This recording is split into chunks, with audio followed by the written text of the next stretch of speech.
Hola, ¿cómo están? Hola, ¿cómo están? Buenas noches. Iniciamos la clase de museos y es un viaje a través de los museos del mundo. Espero que estén todos bien, que estemos bien en esta cuarentena y pues seguimos adelante con las clases. Quiero que este viaje a través de los museos sea algo mm, para ustedes, sea fácil, sea lo comprendamos muy bien y tengamos como una definición real de lo que son los museos y también de las obras que vamos a poder ver en los museos. Ya luego quiero que esta sea una clase, es la primer clase, y quiero que sea una clase interactiva porque les tengo como a la mitad del tema, les tengo unas preguntas que hacer para continuar con la clase. Hoy, como es la primer clase, vamos a dar una introducción a qué son los museos, cómo se forman los museos y si tienen ustedes algunas preguntas, también se las voy a contestar. El museo tuvo su origen pues en este coleccionismo que desde épocas muy tempranas hacen las personas. Eh, Primero ellos pues recolectan estos objetos valiosos que hoy en esta época le damos nombre de bienes culturales y que primero los reunía un tipo de personas que tenían gran prestigio social o tenían grandes riquezas, ¿no? ¿Por qué? Porque tenían que tener un lugar donde tener todas estas colecciones y enseñarlas. Era también como una ostentación de poder. Y también, pues la persona era admirada, ¿no? Al poseer todas estas valiosas colecciones. Eh, También, ya más adelante, todo esto se dio con fines científicos porque ahí comenzaron ellos a estudiar varios objetos de épocas pasadas y pues fue algo que fue muy importante para el desarrollo de la civilización, estudiar todos estos objetos. Bueno, la palabra museo viene del latín museum y a la vez este término viene del griego. Eh, el término en griego realmente quiere decir la casa de las musas. ¿Por qué? Porque acuérdense que las musas eran 9 diosas que vivían en el Parnaso presididas por Apolo y ellas protegían las ciencias y las artes liberales. Entonces, estas musas eran por las que realmente se llama así el museo. Eh, el origen realmente, como ya les dije, pues es el coleccionismo, realmente. Luego se hace ya una institución y es creada también para conservar obras de arte. El segundo tema aquí es que comienza a hacerse como un deleite para el público, porque el público disfruta ver estas colecciones. Y segundo, también la educación del público. Entonces, los museos fueron creados para satisfacer un interés público general. Ahora, en esta época, se han dado muchas polémicas porque actualmente muchas personas que están involucradas en lo de los museos tratan de hacerlos muy interactivos y cumplen una función, pero yo creo que como se fundó el museo originalmente, tiene que todavía existir toda esa parte para que sigamos yendo a los museos y nos maravillemos de las cosas que ahí resguardan, ¿no?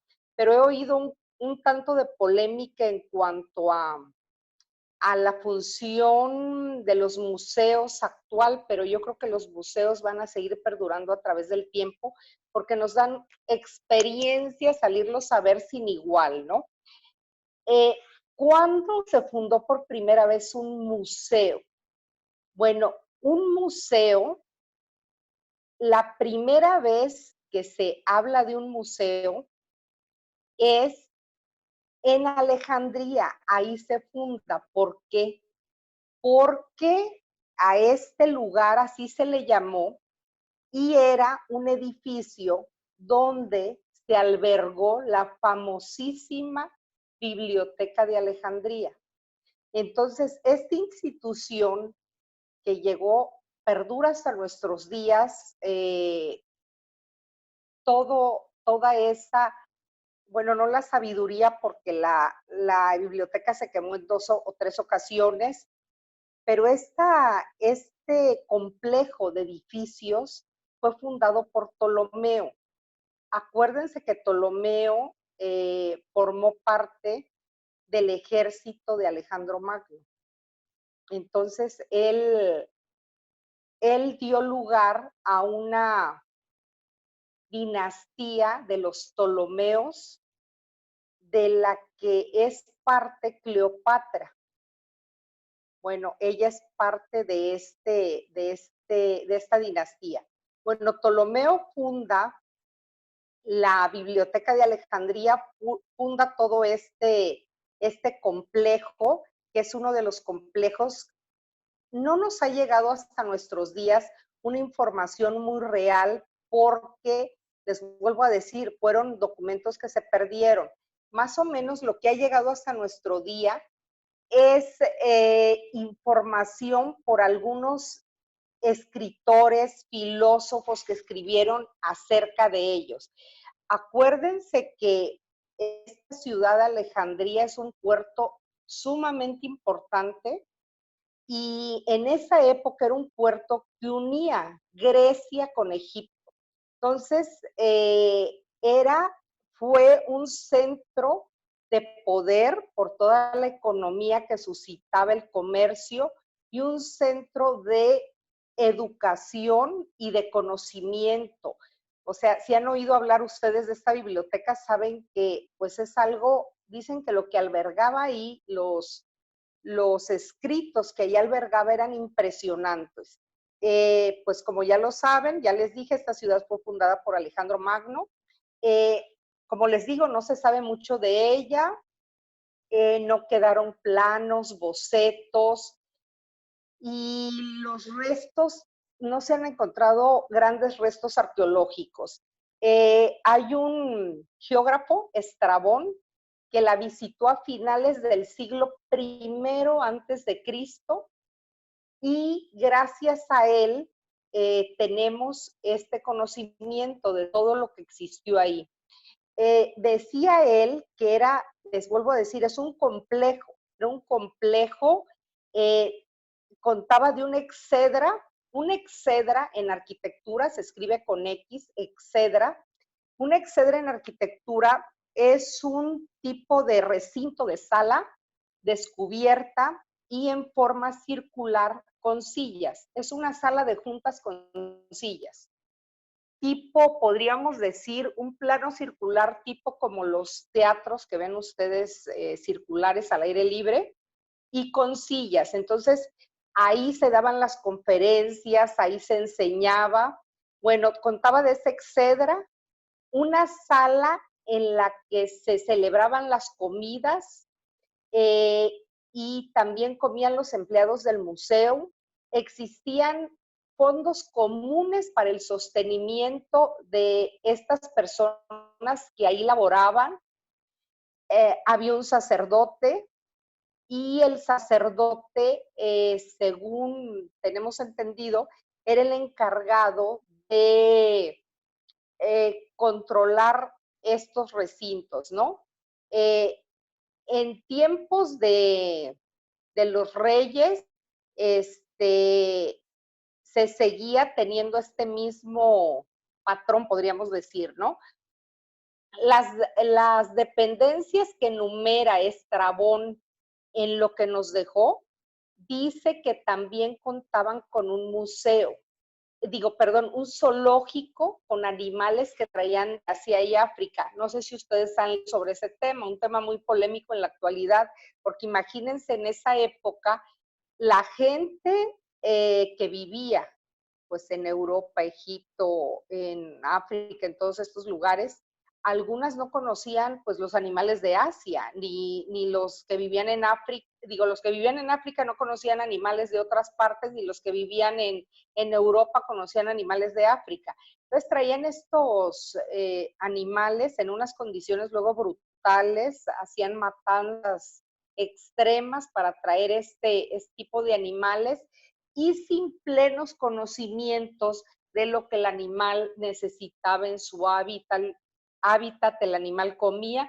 Entonces, pues habría un gran deceso de animales en esta época, pero ellos tenían ya zoológico, tenían un observatorio y 10 laboratorios de investigación. Uno de esos laboratorios, el de anatomía, era muy útil para los griegos, ya que les permitía realizar autopsias y disecciones en cuerpos humanos, algo que estaba prohibido en Grecia continental. Esta parte, acuérdense que formaba parte de Grecia, pero como no estaba en el continente, ellos se manejaban por otras leyes y también tenían estancias. Miren, lo que les estoy describiendo es tal cual una universidad moderna. Cualquier universidad moderna que conozcan, que tiene sus salas de juntas, tiene sus salas para que vivan los profesores, tienen los lugares para los estudiantes. Entonces era como un lugar muy avanzado para esa época. Residían ahí bastantes sabios que iban a exponer todo sus conocimientos, sus descubrimientos, y lo que más fama le dio a todo este conjunto fue la biblioteca. No se cuentan datos de cómo era la biblioteca, pero dicen que se parecía en algo a la de Pérgamo, que inspiró en la de Alejandría, y también tenía un patio abierto fortificado.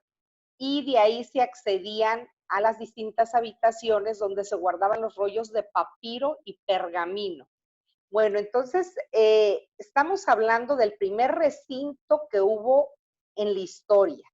Antes de esto, recuerden, no hay todavía, no existe nada. Estamos partiendo de que no, todavía no existe nada, ¿no?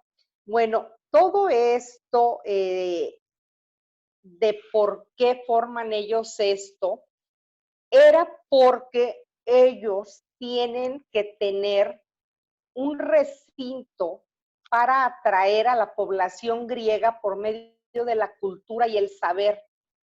¿Por qué? Porque Alejandría fue una ciudad cosmopolítica y fue fundada por griegos y para griegos. Eso es muy importante.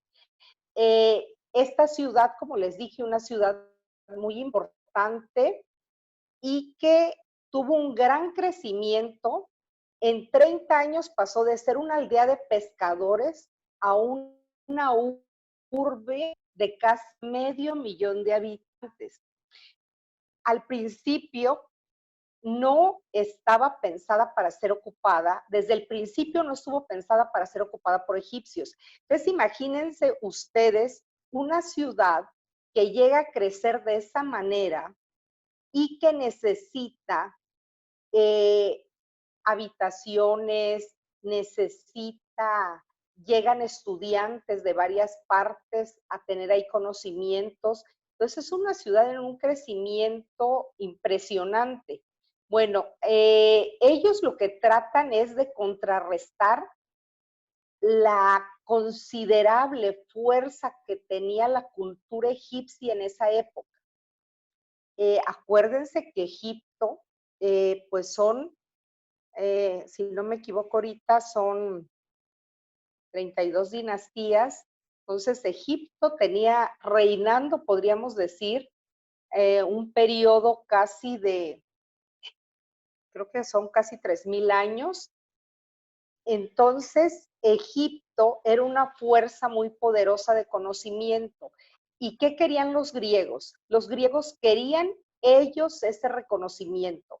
Entonces querían lograr algo que motivara a que todos los jóvenes y los científicos, los sabios más importantes, científico estoy hablando no en el sentido que conocemos a los científicos ahora. ¿Por qué? Porque en esa época todavía no existe un método científico tal y como lo conocemos ahora, sino eran realmente sabios y que manejaban.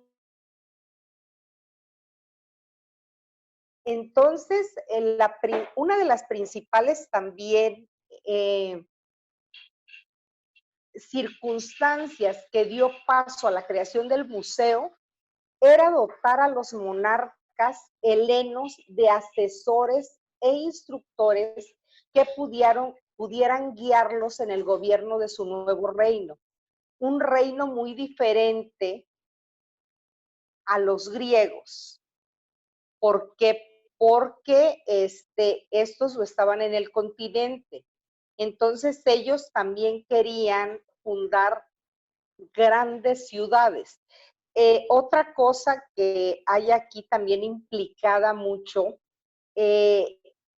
al traerte tú a todos estos sabios que por lo general eran en todos los tiempos han sido mal remunerados, aquí en este lugar se les dio ya sustento y paga y alojamiento. Entonces también a estos sabios se les llevaba a los palacios para asesorar a los reyes, para tener pláticas muy educadas con los visitantes que llegaban de fuera. Entonces había muchas y muy poderosas razones para ellos tratar de conservar estos lugares de conocimiento. ¿Y qué es lo que hacían? Destinaban grandes recursos a este lugar bueno, que nos llega hasta nuestros días. Todavía tenemos, bueno, nos impresiona, ¿no? Todo esto que se hacía, acuérdense que los griegos logran, pues, una de las civilizaciones más impresionantes que hay, donde destacan filósofos, arquitectos, escultores, bueno, creo que todas las disciplinas las manejaron, grandes estadísticas. Entonces, la creación del museo es algo muy impresionante porque a nosotros nos brinda una manera de conocer cuáles fueron las causas para que se fundaran estos sitios. En México, por ejemplo, tenemos grandes museos, impresionantes museos. En México, los primeros sitios que logran estas colecciones es por una razón muy especial. Los españoles, ya ven que cuando uno estudia, bueno, yo de mi edad, cuando estudié, todavía estudiamos la historia con aquella de que llegaron los españoles, nos enseñaron piedritas y ya sabes, no, no fue así la historia. Ni los españoles mandaron a lo peor que tenían, ni los mexicanos, ni la gente que habitaba nuestro territorio era gente ignorante. Fue un encuentro realmente de dos mundos y los españoles al llegar ven toda esta riqueza que había aquí, riqueza en cuanto a plantas, flores, frutas, verduras, a todo. Y ellos ahí comienzan a traer a grandes dibujantes para que vayan haciendo, podríamos decir, una recopilación de todo lo que son las plantas que ellos no conocían, porque había muchas plantas que aquí pues no teníamos las mismas plantas, ni las mismas verduras, ni las mismas. Acuérdense que ahorita ya vivimos en un mundo globalizado y por lo general vemos de todo en todos lados, pero en esa época, imagínense. Entonces, todo este compendio que ellos hacían lo mandaban a Europa para que en Europa tuvieran conocimiento de todo lo que había aquí. Si algún día tienen la oportunidad de estar en la ciudad de Puebla, está la Biblioteca Palafoxiana y es la verdad muy importante. Ahí tienen recopilado todo esto que se mandaba a España desde esa época. Es algo muy interesante. Bueno, vamos a ir viendo con calma. Les voy a decir cómo se va a desarrollar la clase. Ahorita es una introducción, la primera clase, a cómo se formó el museo. Les voy a hablar a algunos de los museos más antiguos que ha habido en el mundo, algunos de los museos en México que tienen más años. Pero en las clases lo que vamos a hacer es ver un museo en específico. Les voy a hablar cómo se formó ese museo, porque es muy interesante, porque cada recinto que ha habido de museos nacen bajo una concepción diferente. Cada país tiene una concepción diferente. Actualmente ya tenemos museos, ¿qué les puedo decir? De todo, ¿no? Hay museos de aeronáutica, hay museos de, bueno, de todo lo que uno se puede imaginar. En esta época, los museos, como les decía yo, albergaban colecciones. Para albergar este tipo de colecciones, ¿qué es lo primero que tuvo que ver el hombre? Por ejemplo, del primero que tenemos idea de que él sabe que hubo hombres que vivieron antes que ellos y que todos estos objetos eran objetos que nos iban a hablar de esas civilizaciones fue Leonardo da Vinci. Leonardo da Vinci en uno de sus escritos habla, porque él era pues un gran observador, y él habla que en una de las montañas, cuando va, ve ciertas piedras. Y él se trae estas piedras, las empieza a estudiar, y él dice que estas piedras son restos de animales que ya no existen. Entonces, pues eran trilobites, todo esto que ahora lo conocemos. Imagínense, estamos partiendo en el Renacimiento. Ellos todavía no tenían conocimiento de que existían estos hombres de épocas tan anteriores. El Renacimiento se llama así porque era un renacer de las artes y ellos se estaban fijando en algo inmediato. Ellos, su modelo a seguir eran los griegos. Ellos a qué iban en Italia a conocer las zonas de ruinas griegas, iban a conocer la poesía, todo el legado de los griegos. Pero realmente Leonardo, pues ni le creyeron, porque dijeron, ¿cómo va a haber personas que existieron hace cuántos años, ¿no? Todavía el cálculo, pues ni se sabía exactamente cuántos años, pero él sí dijo que había habido civilizaciones anteriores.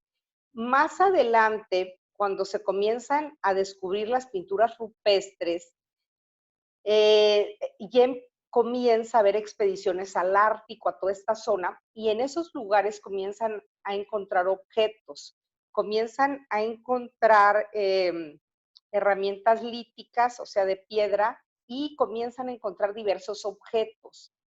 Y hacen la primera exposición, creo que se llamó la Exposición Universal, y fue, si mal no recuerdo, no sé si fue, creo que la primera fue en París y la segunda fue en Inglaterra, algo así. Entonces, en esos lugares era una feria que llevaban cosas de todo el mundo, llevaban también animales para que los conocieran, hacían esto como tipo un zoológico y llevaban cosas que en estas partes del mundo pues no se conocían. Eh, y aquí llevan una colección de todo esto que se encuentra, de estas armas, de todo esto antiguo. La gente duda mucho. Acuérdense que también para haber tenido todo ese conocimiento, hay algo que frenaba todo esto, que es la iglesia. ¿Por qué? Porque la iglesia pues se oponía totalmente a lo que decían los científicos de que había habido hombres que no habían evolucionado. Acuérdense, todavía cuando Darwin que todavía no conoce lo que son los genes ni nada y hace su teoría de la evolución, Darwin fue atacado, bueno, terriblemente. Hicieron caricaturas de él. ¿Por qué? Porque no se creía en la ciencia, ¿no? Entonces, en estos recintos son la primera vez que vamos a ver algo como colecciones que vienen de otra época. Les vuelvo a decir, los museos actualmente ya se han, bueno, ya hay museos muy especializados y ahora, en la época actual, los arqueólogos, los científicos, todos los que están involucrados en este tipo de cosas, lo que quieren es que los museos por lo general sean museos de sitio, que las piezas no se saquen de ahí porque dicen que la comunidad, la región a la que pertenecen, pues tiene mucha riqueza si logras conservar en ese lugar. Eso han peleado mucho. Otra cosa, como ya les dije, que quieren hacer los museos más interactivos. Me preguntaba una persona hace poco que si los museos virtuales te cumplen la función de ver un museo en vivo. Yo creo que jamás en la vida. A mí me pasó una cosa muy curiosa. Yo no era gran admiradora de Pablo Picasso. Se me hacía su pintura, bueno, voy a decir un término, un poco oportunista y no me gustaban ciertas características de su obra. Pero yo nunca había visto un Picasso en vivo, jamás lo había visto. Y me tocó una exposición en Nueva York de Picasso. Picasso ya saben que tuvo una vida bastante agitada y de bastantes mujeres, entonces ahí recopilan obra de Picasso donde pinta a todas las mujeres que tuvieron que ver en su vida. Y al entrar al museo y ver un cuadro de él, bueno, que él pintó para una de estas mujeres, creo que era Mary Therese, creo que era ella. Me impactó tanto que dije, él captó la esencia de lo que ella era. O sea, era una mujer llorando, me impactó mucho y de ahí cambió todo mi concepto que yo tenía sobre Picasso. Y creo que eso es lo que nos pasa al ver una obra en vivo. Cambia todo lo que conocemos. Hay obras de arte que son toda una experiencia conocerlas. Entonces yo creo que un museo jamás va a dejar de ser algo que a nosotros nos mueva como seres humanos, porque ahí está conservado para mí casi todo el conocimiento y todo lo que puede llegar a ser el espíritu humano. O sea, las grandes creaciones. Yo creo que estar en un museo es algo muy impresionante, que a ti te invitan a un museo, digo, como expositor o algo. Yo sigo siendo como, sigo siendo muy, ¿cómo les diré? Muy amante y sigo impresionándome cada que entro a un museo. Entonces, esto que les voy a dar yo va a ser una guía para cuando vayan a museos tan grandes. Por ejemplo, nosotros aquí el Museo de Antropología es un museo enormemente grande. Entonces, hay que saber qué piezas queremos ver como no lo más importante, porque todo lo que hay dentro de un museo es importante. Por ejemplo, el Louvre. Son museos que uno llega y les dan a uno un folleto que tiene no sé cuántas hojas y nos perdemos. Entonces yo lo que voy a hacer es, les voy a dar piezas específicas de cada museo. sea, les voy a dar colecciones de los museos. No les voy a dar itinerantes ni nada de esto, sino colecciones que hay en los museos. Vamos a hablar de la vida de cada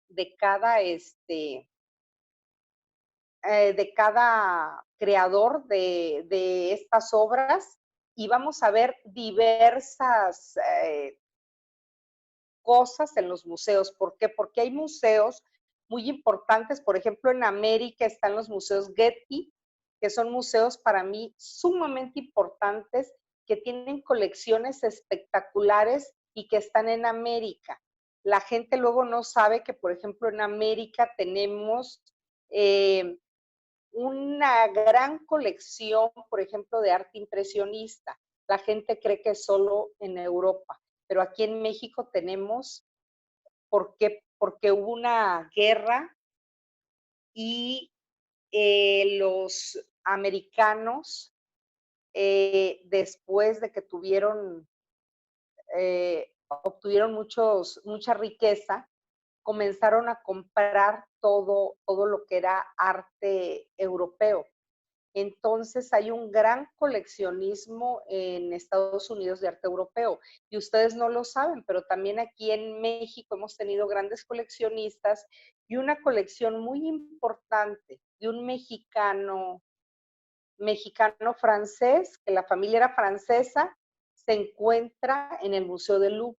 No nos las quiso dejar a México, se la donó al Museo del Louvre.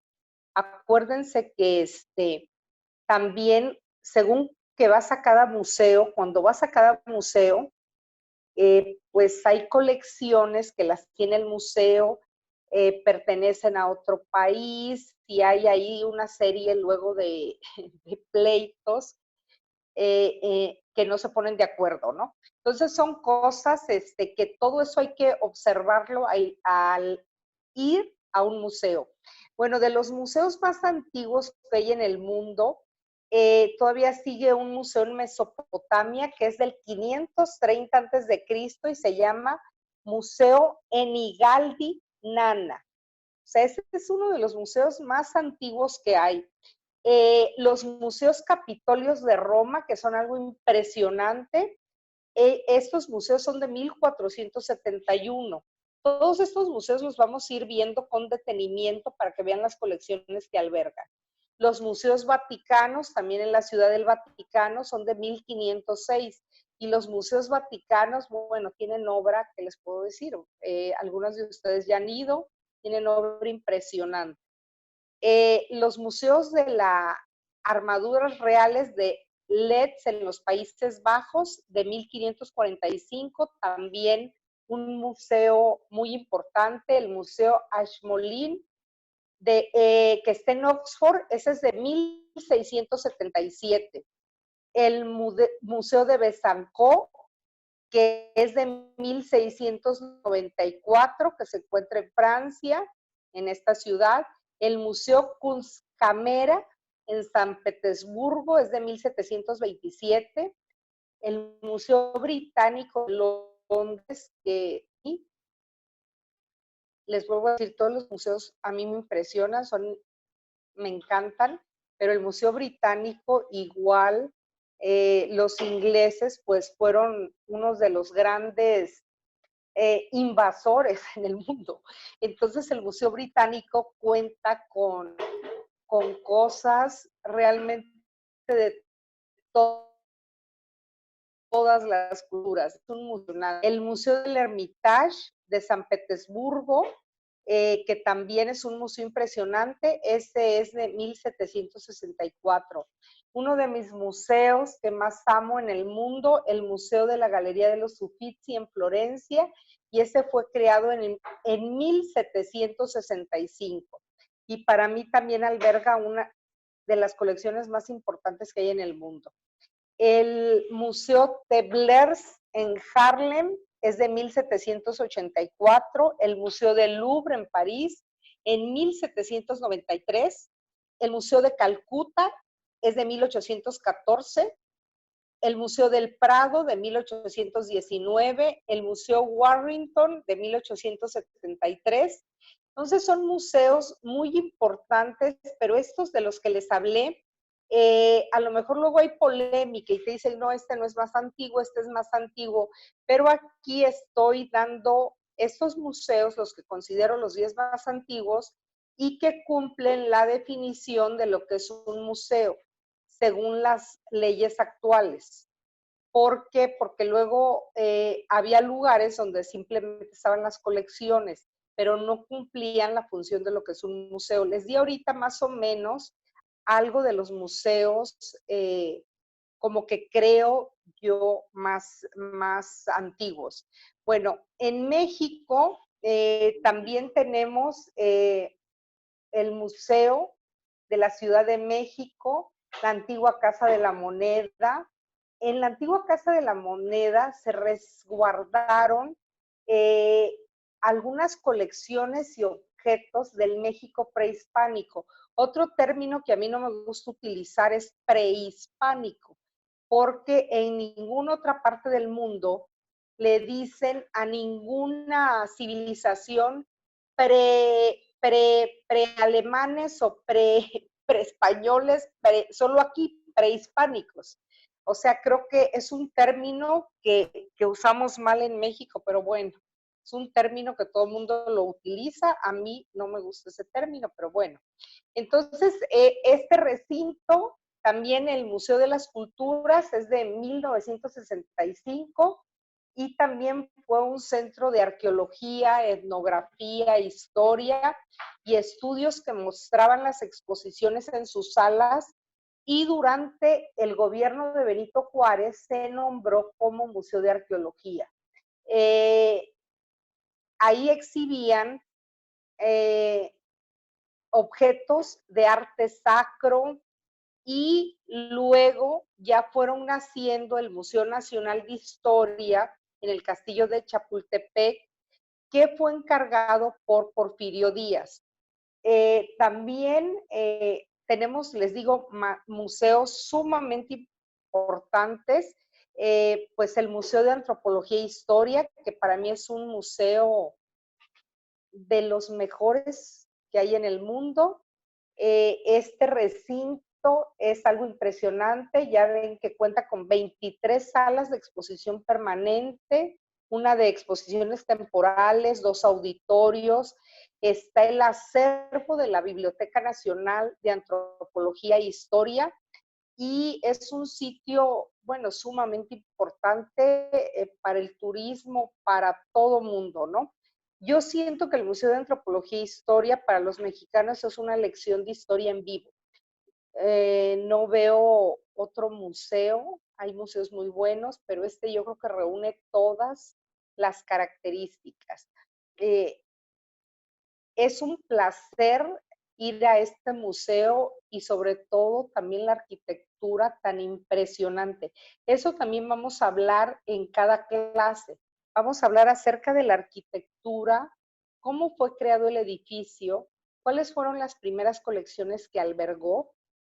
Luego hay edificios que las condiciones de otras épocas, había luego muchos incendios, tenían muchos problemas. También tenían que resguardar todo el acervo que tenían de libros incunables. ¿Por qué? Porque todos los roedores se los podían comer. Entonces, los que estaban a cargo de estos museos, realmente para mí es impresionante cómo lograron resguardar todo este tipo de obras. Es algo realmente, algo impresionante. Bueno, en este momento quiero hacerles una pregunta a los que están en la clase. Quiero que me digan, que abran sus micrófonos y cada uno me vaya diciendo a cuál museo consideran de los mejores que han ido en su vida. Puede ser de cualquier parte del mundo, puede ser de un estado, de donde ustedes quieran. ¿Quién me quiere comenzar a responder? Para mí, hola, buenas noches, soy Alicia Menabrito. Hola, Alicia. Para mí el Hermitage, Sí, británico, el de Londres, y sí. la Galería Uffizi. Sí, yo creo que sí son entre los 10 que están entre los 10 más importantes del mundo. Y sobre todo el Hermitage creo que es impresionante porque un país que estuvo tras la cortina de hierro tantos años, pues las colecciones que tiene son impresionantes, ¿no? Porque aparte no tuvo saqueos ni nada, entonces es un museo que tiene obras impresionantes. Otro más, ¿quién me quiere decir? Yo, el Orangerie, Sí. el Museo del Prado, y a mí me gusta mucho el Tamayo. Sí, el Tamayo es un museo precioso, porque la arquitectura, la verdad, es preciosa. Y l'Orangerie, bueno, para mí es de mis museos favoritos igual en el mundo, ¿no? Es algo, es como un tributo a Monet del pueblo francés, así lo veo. Algo precioso. ¿Alguien más está en la clase? A mí me gustó mucho el de México, el de antropología, me gustó bastante, y el Museo del Prado también. El museo, perdón, a ver, el primero. El de ¿Qué antropología, museo? el de México, el de Ah, historia de sí, México. precioso, precioso. ¿Y cuál otro? El del Prado. Ah, el del Prado es un museo también. El Museo del Prado, fíjense que es uno de los museos que yo he visto. Hubo un tiempo en que el museo estuvo un poco, creo que la luz no estaba tan bien. Luego hicieron una obra de restauración en cuanto a luz y todo, y quedó un museo realmente impresionante. Y también es un placer el Museo del Prado, porque la verdad, la obra de Velázquez, bueno, y toda la obra que hay de Rivera, de todo, es también para nosotros que pintamos. Velázquez para mí es una lección en vivo de arte y es para mí el primer impresionista que hubo, antes de que surgieran los impresionistas. Lo que hacía con la pintura es impresionante. ¿Alguien más está por ahí? Ana, el Museo del Vaticano a mí me parece que también vale la pena mencionarlo, ¿no? Ah, sí, impresionante, el del Vaticano. Esa colección yo creo que también del Vaticano es que ver Bernini, no, yo creo que es una obra igual impresionante. A mí lo que me pasa ahí es que cuando estudias las obras, pero no las has visto en vivo, y llegas ahí y todo lo que has podido estudiar, todo lo que has podido comprender, llegas ahí y sientes que no sabes nada. Dices, el que logró esto es algo fuera de este mundo, ¿no? Entonces sí son realmente colecciones impresionantes. Y les digo, de todo eso vamos a ir hablando con detenimiento, de cada época, de cada etapa, de cada pintor. Otra pregunta que les quería yo hacer, no sé si hay alguien más por ahí. Si no, les quería hacer otra pregunta. ¿Qué obra, bueno, díganme, de uno, dos o tres museos que hayan visto, obra, la que ustedes quieran? Puede ser arquitectura, mobiliario, obra pictórica, escultórica, la que quieran, les ha impresionado muchísimo, aún que no supieran en ese momento gran historia del autor. Si me pueden decir tres, o las que quieran. Bueno, yo la primera vez que vi a una bailarina de Degas en escultura en el Getty Center en Los Ángeles. También vi a un, ¿cómo se llama el que salpicaba? Pollock. El Pollock, lo vi en Boston. Y cuando vi un Monet la primera vez. Sí, impresionantes los tres. ¿Alguien más? A mí me gusta mucho Caravaggio, mucho. Bueno, Caravaggio es, ¿qué te puedo decir? el maestro de maestros. Caravaggio es algo, y de Caravaggio ya les voy a dar unos tips para que vayan a Roma, porque fíjate que de Caravaggio hay una iglesita pequeñita que está, creo que es una calle donde hay cerca varias, ah, ay, ¿qué hay cerca? Vas a ver, ahorita recuerdo. Pero esa iglesia es casi desconocida en Roma, es una iglesia pequeñita y tiene 3 obras de Caravaggio impresionantes, pero es una iglesia muy pequeña, ¿eh? Casi nadie la conoce. Está cerca de las embajadas, hay varias embajadas en esa calle. Entonces, así les voy a ir dando tips. A mí, Caravaggio, bueno, para mí ¿qué les puedo decir? Es el gran maestro del barroco, aunque él nunca quiso ser maestro de nadie y no quería mucho a la gente, así, pero logró tener una escuela que se llama Caravallistas y sí, es uno de los grandes genios. ¿Quién más, Alicia? Y a mí también me gusta mucho Bernini. Bueno, a mí Bernini igual, las esculturas de Bernini son algo impresionante. Roma, también en una iglesia que se llama el Éxtasis, ¿no? Sí, el éxtasis. El éxtasis de Santa Teresa, creo que es. Ya luego les voy a contar por qué el éxtasis, ya luego les voy a contar todo esto y lo que pensaba, lo que pensaban. También hay la casa, ¿cómo se llama? En Roma, donde tienen escultura de Caravaggio. En esa casa vivió la hermana de Napoleón Bonaparte, que estaba casada con un noble, y ahí está es la Borghés, los Borghés. Ahí está varias obras de Bernini impresionantes. La Galería Borghés. También, ¿alguien más, Angie?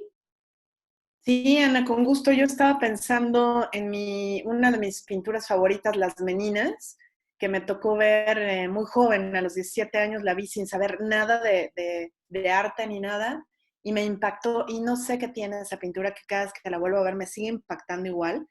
Tiene magia, me encantan Las Meninas. Y fíjate que esa pintura, ya que la analicemos, es todo, hay varias cosas implicadas en esa pintura, y creo que él captó varias cosas. Él en esa época iba a entrar, él quería entrar a una orden, y esta orden cuidaba mucho de los miembros que aceptaban.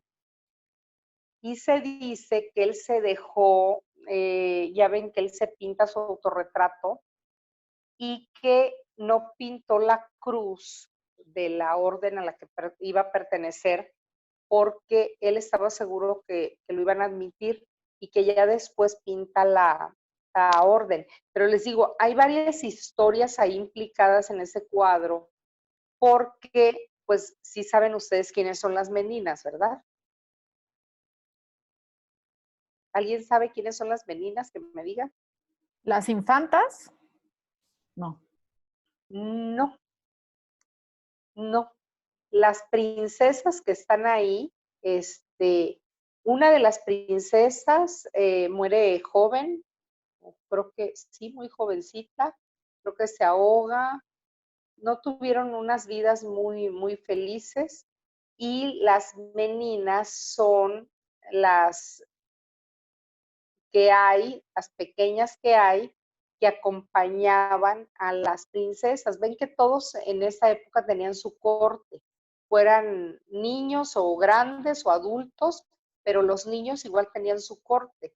Eran con los mismos niños o los enanitos, ¿se acuerdan? Había bufones y había también enanitas que hacían la función, que las vestían, las peinaban, y entonces los niños también tenían una corte con la que iban a todos lados. Era un total, en esta época, un total desapego de los padres. Ellos casi no veían a sus padres. Es más, acuérdense que cuando van a ser reyes o algo, al niño lo separaban y lo mandaban a vivir a otro castillo con institutrices, con gente que los cuidaba, entonces no había realmente convivencia. Y este cuadro refleja muchas cosas que vemos la época, vemos la educación, vemos varias cosas en ese cuadro que están implicadas.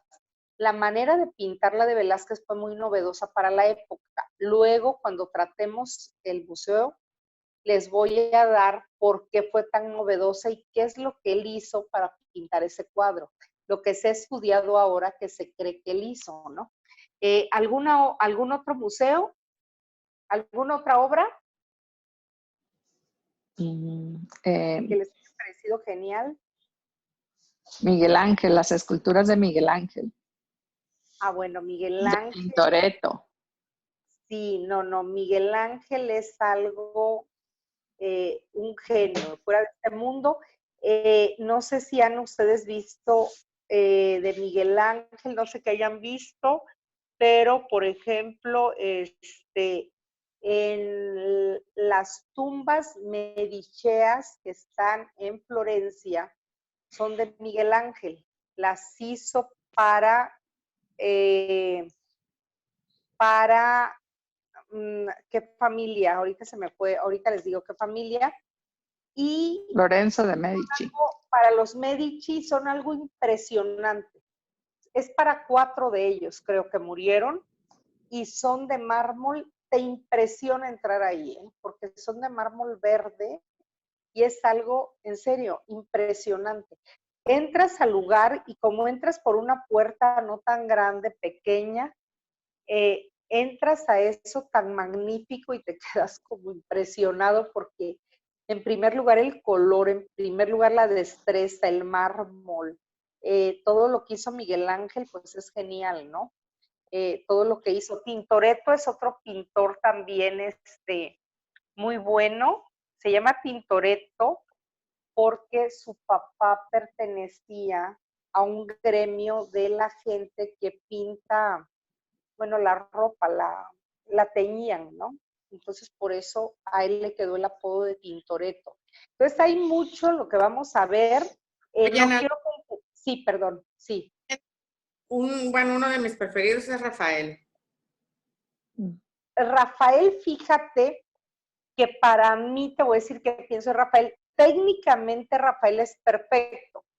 Para mí es perfecto, es como perfección absoluta. Lo único que me pasa a mí con Rafael, que estar ante la obra de Rafael es un poco fría. Su obra es como fría, demasiado perfecta. Entonces yo siento que Rafael, lo que pasa es que Rafael murió muy joven.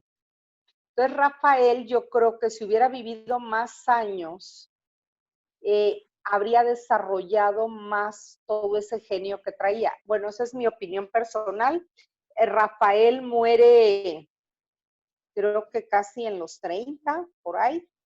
Y Rafael se decía en esa época, bueno, las habladurías del lugar decían que había muerto de muchas mujeres. Yo creo que una enfermedad venérea o algo, ¿no? De eso había muerto, pero murió muy joven. Entonces yo creo que sí, él podía haber desarrollado, bueno, era perfecto, eso sí les puedo decir, manejaba lo que es todo, era casi, podríamos decir, un arquitecto de la pintura, porque manejaba todo lo que es perspectiva y con una perfección absoluta, los tonos que usaba, pero les vuelvo a decir, yo estar ante la pintura de Rafael es para mí como un poco fría, como un poco demasiado perfecta, esa es mi opinión, pero sí es un genio realmente. ¿Algún otro que quieran? Oye, ¿de quién es? Una escultura que es el de la vid, que está con las uvas y el vino. ¿Escultura o Sí, pintura? no, Pintura. escultura. De Miguel Que Ángel. sí, ¿verdad? Es la de Ese me Miguel gusta mucho. Ángel. Está en Florencia. Pero Sí. es la del dios, ¿no? Sí, Baco. sí, Baco. Sí, de Baco. Sí, de ese también vamos a hablar mucho, de todo ese tema mitológico, porque en el Renacimiento todos los museos, bueno, el Museo Vaticano, el Museo de los museos de Florencia, pues tienen todo este bagaje del Renacimiento, y el Renacimiento, acuérdense, renacer de las artes. ¿Qué hacían ellos? Ellos volvieron sus ojos a la civilización griega, entonces ellos retoman en sus pinturas todos los temas mitológicos. O sea, en el Renacimiento vamos a ver muchísimos temas mitológicos que ellos retoman. Bueno, está la Escuela de Atenas, de Rafael.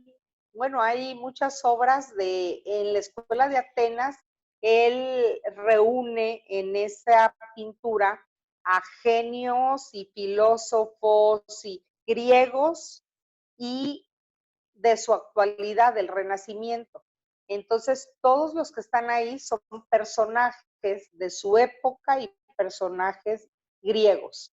Entonces, es una obra, la verdad, muy interesante porque sí tiene a muchísimos personajes en esa obra, La Escuela de Atenas. ¿Algo más que me quieran preguntar? ¿O de alguna otra obra? ¿Nadie? Bueno, entonces, a ver, vamos a recapitular. Ya quedamos que estos recintos se hacían, el primero fue creado para satisfacer pues realmente a unos gobernantes, a unos reyes. ¿Por qué? Porque querían tener un recinto donde todos los sabios del lugar asesoraran a estos reyes. Y querían también, y lo logran perfectamente, querían también que los hijos tuvieran una excelente educación y estuvieran versados en todas las disciplinas. En esta biblioteca de Alejandría, que se quemó, les digo, era un resguardo muy importante porque tenían obras, imagínense que ya jamás sabremos de ellas, obras de toda la cultura. Primero tenían papiros, tenían pergaminos de toda esta zona de Mesopotamia. Entonces, toda esta zona de Mesopotamia que pues albergó grandes civilizaciones y tuvieron grandes filósofos, grandes escritores, y aunque estaba en ciernes todavía la escritura, pero ya ellos logran libros, bueno, hablamos de libros, pero eran otro tipo de ediciones, de ya héroes mitológicos, de héroes épicos. Entonces, es un acervo sumamente importante el que tenía esta biblioteca, y para el siglo del que estamos hablando, imagínense recopilar todas estas obras y aparte conservarlas. Entonces era algo muy importante. Mucha gente también me ha cuestionado a mí, yo creo que la historia, hay gente que me ha dicho, yo creo que la historia es mucho invento, porque ¿cómo saben tanta cosa? Pues ¿cómo se sabe? Porque ya hay historiadores desde todas las épocas, y esos historiadores han contado cuando van a estos lugares. Por eso sabemos de la momificación egipcia, a pesar de que se ha encontrado todo y se ha estudiado, pero también hubo grandes historiadores que fueron a estos lugares y en vivo vieron algunas de estas cosas y las dejaron plasmadas. Yo tengo un libro de pintores, que es una edición que no lo he vuelto a encontrar ahorita en México, y es un libro que escribió un pintor que ni era tan bueno. Él hizo la tumba de Miguel Ángel, que se encuentra en el Vaticano. Él la hizo. Ni era muy bueno el pintor, pero él recopiló en este libro todo lo de los pintores del Renacimiento. Él comienza a hablar de pintores que vivieron 100 años antes y de los que vivieron en su época.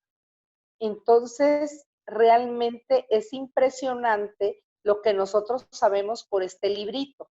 porque ahí habla de cada pintor individualmente. Algunos no los trata muy bien, algunos no los quería, y da sus versiones. Les voy a decir, no era ni gran conocedor de arte ni nada, porque habla como con términos muy, muy coloquiales de los pintores, pero por eso nosotros tenemos todo este conocimiento. Entonces, para la próxima clase vamos a comenzar con el Museo del Louvre y sus obras. Vamos a ver la parte arquitectónica, para qué fue creado el Museo del Louvre, quiénes habitaron el Museo del Louvre y las grandes colecciones del Museo del Louvre. Pues es un placer haber estado con ustedes. No sé cómo vamos de tiempo. Muchas gracias, Ana. Ya terminamos. ¿Sí? Bueno, entonces, muchas gracias y cualquier duda que tengan, me la hacen saber, por favor, para la próxima clase.